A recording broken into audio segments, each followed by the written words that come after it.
Ya, sekarang kita baca Nadoman Sunda Akhlakul Banin bab ke-16 Kanyaah Bapak Kabudak nomor 102 sampai 110. Wahid Istani Salsa. Hiji lalaki putrana ngan hanjaka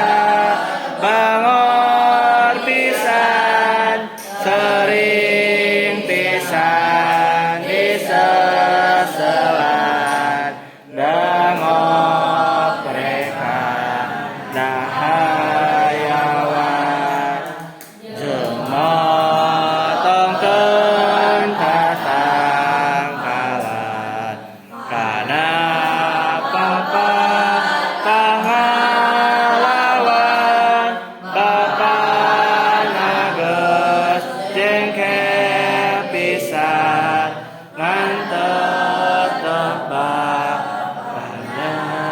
panyaeun kajadian hiji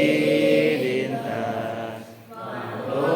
budak bangor pisan manehna akruk-akrukan kana kebon bala pisan tuluy digegel orangna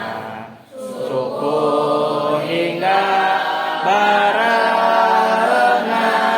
tuluy gering nguripuhna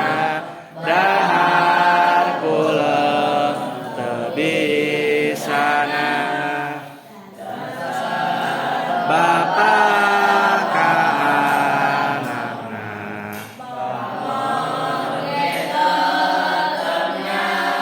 anak tuluy manggil ka dokterna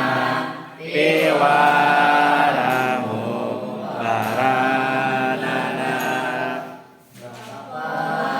tengah